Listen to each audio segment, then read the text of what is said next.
bien? Moi je suis super contente de vous retrouver aujourd'hui dans une nouvelle vidéo et aujourd'hui ça va être la suite de ma vidéo tutoriel sur les pierres précieuses. Donc la dernière fois je vous ai montré de quelle manière on pouvait colorier des pierres précieuses avec des Prismacolor. Aujourd'hui j'ai décidé de vous faire la vidéo pierres précieuses avec des marqueurs raffinés parce que vous aimez bien le principe de vous faire des vidéos avec des crayons de couleur un peu plus bas de gamme. Je vais mourir. Ça va bien. Donc vous aimez bien le principe que je vous fasse vidéo avec des crayons un peu plus bas de gamme si on peut dire, donc avec des crayons un peu plus secs, d'un peu moins bonne qualité, et c'est pour ça que j'ai décidé de vous faire ça. Donc ensuite je vous ferai également le même genre de vidéo avec des polychromos et les Derwent Intense, et je pense qu'on aura fait un peu le tour de toutes les gammes de crayons. Alors sachant qu'après tous les crayons genre les Gangui et tout ça, vous pouvez appliquer la même technique que pour les marqueurs raffinés, puisque globalement c'est des crayons qui vont même être un petit peu mieux que les marqueurs raffinés. Donc voilà, c'est pour ça que je ne vous fais pas tous les crayons, parce que de toute façon je ne les ai pas, et que sinon ça va faire des séries de vidéos très longues, et je trouve que déjà 4 vidéos c'est pas mal. Donc là on va finir la série pierres précieuses, et puis après je pense que je passerai à la série peut-être visage, couleur de peau ou fourrure, je sais pas encore. Enfin voilà, ça sera en tout cas la prochaine série. Une fois que les pierres précieuses seront finies, ça sera voilà, soit visage, soit fourrure, mais dans tous les cas je vous ferai les deux assez rapidement. Voilà.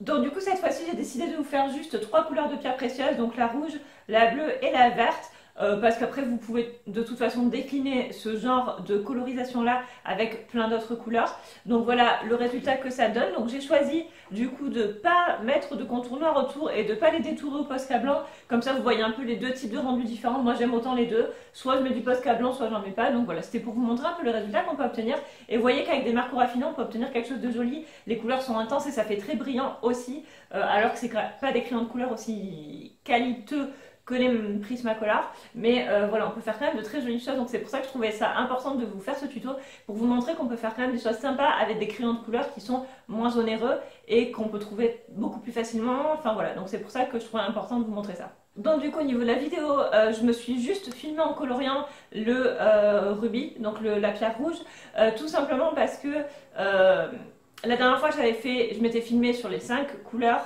sur les 5 colorisations, et la vidéo était un peu longue, donc vous m'aviez pas fait de remarques, mais je me dis là je vais essayer juste de me filmer pendant une colorisation, et du coup pour les autres couleurs j'ai juste pris une photo de la pierre avec les couleurs que j'ai utilisées, sachant que je les ai utilisées exactement dans le même ordre que sur les autres couleurs. Donc dites-moi si vous préférez que je filme tout et que je fasse une vidéo avec des explications et les autres en colorage accéléré, comme je l'ai fait dans la vidéo précédente, que je vous mettrai en barre d'infos, ou si ce que j'ai fait aujourd'hui ça vous convient, et que vous voulez pas forcément voir le colorage accéléré des autres. Donc voilà, dites-moi quel format vous préférez. Moi je m'adapte à ce que vous voulez, en soi ça m'est égal.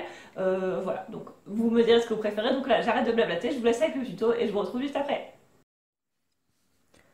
Me revoilà, donc je vais vous montrer de quelle manière je vais colorier une pierre précieuse dans les tons rouges. Donc pour cela j'ai choisi 4 teintes de crayons de couleur marqueurs raffinés. Donc la première c'est le noir, je vais vous le mettre à l'endroit, ça sera mieux.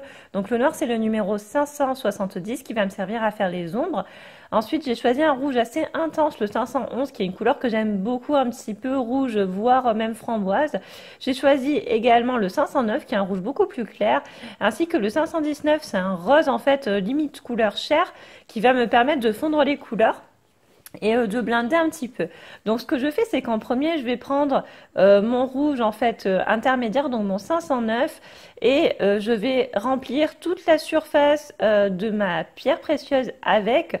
Donc le but c'est vraiment d'avoir une sous-couche pour donner de l'intensité au dessin, pour permettre en superposant les couches d'avoir une intensité maximale.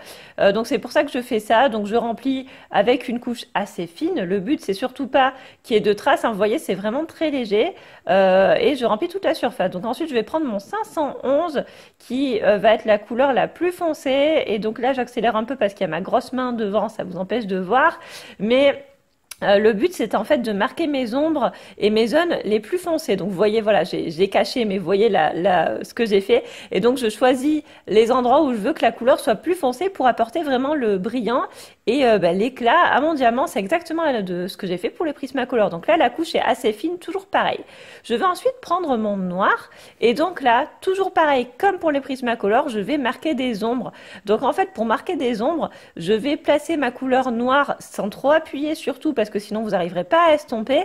Et je vais placer ce noir en fait dans le coin là où j'ai placé mon rouge foncé. Et donc ça va me permettre, en mélangeant le noir à ce rouge là, d'obtenir une couleur beaucoup plus foncée, beaucoup plus intense, et c'est ce qui va permettre de donner tout le relief à la pierre précieuse. Donc vous voyez, j'appuie très peu.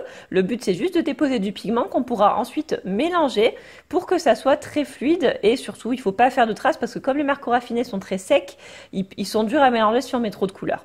Je reprends ensuite mon 511, donc ma couleur rouge la plus foncée, et je vais repasser sur la zone noire et la zone rouge foncé, donc que j'ai marqué tout à l'heure, en appuyant un petit peu plus, en apportant plus d'intensité. Le but là, ça va être vraiment de marquer mes ombres et aussi, surtout, de bien mélanger le noir avec le rouge pour obtenir quelque chose d'assez fluide. Donc après là, c'est le principe du dégradé, c'est ce que je fais à chaque fois. Là, en fait, je vais appuyer. Alors beaucoup, tout est relatif, hein, mais je vais appuyer de manière assez intense là où je veux que ça soit bien foncé. Et ensuite, en fait, quand je vais me rapprocher de ma zone claire, je vais appuyer un petit peu moins sur mon crayon pour en fait que le dégradé se fasse bien et que ça soit plus facile à mélanger. Donc ça, c'est l'étape qui va être la plus longue dans tout mon coloriage, tout simplement parce que pour avoir une couleur bien intense, il faut prendre le temps de bien mélanger, de réaliser le dégradé comme il faut, de bien mélanger le noir avec le rouge, et en fait c'est ça qui va prendre le plus de temps. C'est vraiment l'étape la plus longue du coloriage, mais elle est hyper importante si vous voulez obtenir quelque chose de joli et d'intense. Donc voilà, il faut bien prendre le temps de la faire et de la réaliser correctement. Donc ce que je vais faire par la suite, c'est que je vais reprendre en fait ma couleur intermédiaire, donc mon rouge en fait tout simplement plus clair, et je vais repasser sur mon rouge foncé, sur la partie de mon rouge foncé qui est contre en fait le rouge plus clair, et dépasser un petit peu, mais je ne vais pas jusqu'au bout de la zone claire, hein. C'est important, je laisse toujours une zone brillante au bout de chaque petite surface de mon diamant. Là, le but, c'est vraiment d'intensifier les ombres. Donc toujours pareil, je vais appuyer de manière un petit peu plus intense sur ma couleur. Et vous voyez déjà que là, même sans faire la dernière étape, le diamant a l'air beaucoup plus brillant. On voit clairement qu'il y a des choses qui se sont passées. Et donc ce que je fais, c'est qu'en dernier, je vais prendre ma couleur claire, donc la 519, et en fait je vais repasser sur toutes les parties que j'ai laissées claires, et en les mélangeant avec mon dégradé de rouge. Le but, ça va vraiment être de blender tout ça, de combler la partie blanche, entre guillemets, de permettre de mélanger les couleurs et d'avoir quelque chose de très uniforme. Du coup, là, pour finir, vous voyez en fait toutes les couleurs que j'ai utilisées par pierre précieuse. Donc, la pierre précieuse rouge est obtenue avec le noir et 3 teintes de rouge, comme vous l'avez vu. Donc, le noir, c'est le 570 et les teintes de rouge, c'est la 511 pour la plus foncée, la 509 pour la couleur intermédiaire et la 519 pour la couleur la plus claire. Ensuite, pour la pierre précieuse bleue, donc j'ai toujours utilisé le noir, donc le 570, et 3 teintes de bleu, donc le 533 qui est ma couleur foncée, le 535 qui va être ma couleur intermédiaire et le 532 qui va être ma couleur claire pour me permettre de blender. Et pour le vert, vous voyez toujours pareil, j'utilise le noir et j'utilise 3 teintes de vert, le 545 ma couleur foncée, le 546 ma couleur intermédiaire et le 538 ma couleur claire. Donc, pour la pierre précieuse bleue et la pierre précieuse verte, je les utilise exactement dans le même ordre que la pierre précieuse rouge. Donc, il suffit en fait tout simplement d'appliquer ce que j'ai fait à ces couleurs-là. Et évidemment, si vous voulez d'autres teintes, du vert plus foncé, du vert plus clair, du violet, du jaune, du rose, il suffit juste de choisir tout simplement 3 couleurs qui vont correspondre et d'utiliser un petit peu de noir pour accentuer les ombres, et toujours avec modération. Voilà tout le monde, le tuto est terminé, j'espère que ça vous a plu. Dites-moi ce que vous pensez de cette technique, si vous trouvez le résultat joli ou pas, et si vous avez déjà essayé de faire des pierres précieuses avec les marqueurs raffinés, et est-ce que vous avez réussi ou pas, et est-ce que surtout ce tuto va vous servir ou pas, sachant que vous pouvez évidemment appliquer ce tuto à d'autres formes de pierres précieuses. Voilà, donc, et on peut évidemment appliquer ce tuto à plein d'autres couleurs, à des diamants beaucoup plus clairs, à des pierres qui vont être violettes, à des pierres qui vont être roses. Il suffit juste de changer les couleurs que vous allez choisir, et les marqueurs raffinés dans la 72, donc c'est quand même plutôt pas mal. J'ai repris ce que je vous avais fait la dernière fois sur les Prismacolor parce que je voulais vous montrer l'intensité qu'on obtient. Donc là, on a ce que j'avais fait sur les Prismacolor, et là, c'est fait avec les marqueurs raffinés. Et honnêtement, si vous regardez les différences de couleurs, moi, je trouve que franchement, les résultats sont assez semblables. Alors, c'est plus compliqué d'obtenir ce résultat-là avec des marqueurs raffinés, on est d'accord. Il faut bien superposer les couches, y aller doucement parce qu'ils sont très secs, donc difficile à mélanger. Mais vous voyez bien qu'on peut y arriver, qu'on peut arriver à faire des ombres assez marquées avec du noir et que honnêtement, au niveau intensité des couleurs, moi je trouve ça plutôt pas mal. Si on compare les deux, je trouve le résultat plutôt sympa. Le gros avantage des marqueurs raffinés par rapport au Prismacolor, c'est qui s'usent beaucoup moins vite, c'est-à-dire que moi je taille rarement mes marqueurs raffinés, je les ai depuis très longtemps et vous voyez qu'ils sont très grands. Si vous regardez sur tous mes tutos, on voit qu'il n'y en a aucun qui est petit. Et en plus de ça, les marqueurs raffinés, je les utilise. En fait, c'est pas tant que c'est pas mes crayons préférés, hein. Moi j'adore les Prismacolor et les Polychromos et je m'en contenterai très bien, mais j'utilise beaucoup les marqueurs raffinés tout simplement parce que quand je m'en vais quelque part, j'aime les avoir pour pouvoir les amener sans avoir peur, comment dire, ils vont pas se casser, c'est des crayons qui sont très solides, les marqueurs raffinés, et j'ai moins de scrupules à les amener avec moi que mes Prismacolor, parce que je sais que si j'amène mes Prismacolor, je sais pas, et que je me fais voler un truc, ou que je fais tomber ma trousse avec mes Prismacolor, mais je vais être au bout de ma vie, quoi, ça va me briser le cœur. Vous voyez ce que je veux dire? Alors que les marqueurs raffinés, la dernière fois je les ai amenés à la plage, et voilà, j'ai adoré colorier avec, enfin c'est vraiment des crayons que j'amène avec moi, et c'est pour ça que je les garde, c'est pour ça que je trouve ça sympa de vous faire des tutos avec, parce que si vous voulez des crayons pas très chers, c'est sympa de savoir les utiliser de manière un peu qualitative pour faire des choses jolies, et si on part quelque part, enfin moi je trouve ça bien de savoir qu'on peut amener du matériel pas très cher, facile à trimballer en fait, et qu'on peut quand même faire des choses sympas avec. Voilà. Après, enfin, je sais que vous m'avez demandé des tutos avec les marqueurs raffinés, je les fais avec grand plaisir.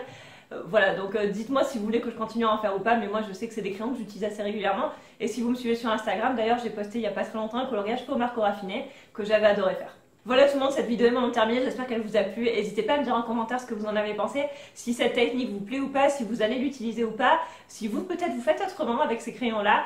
Et puis voilà, et donc du coup je pense que je vais essayer de vous faire mercredi prochain la vidéo Derwent Intense et mercredi d'après la vidéo Polychromos, si j'arrive à tout caler dans mon planning parce que je déménage fin juillet, donc je vais essayer de tourner toutes mes vidéos avant, comme ça vous aurez tout là. Voilà. Et j'ai plein d'autres idées de vidéos à venir, notamment je voudrais faire mes cartons de livres de coloriage avec vous, voilà, sous forme un petit peu de vlog, pour qu'on trie mes livres ensemble en fait, voilà, parce que je pense que c'est à ce moment-là que je vais faire mon grand tri, donc je pense que ça peut vous plaire.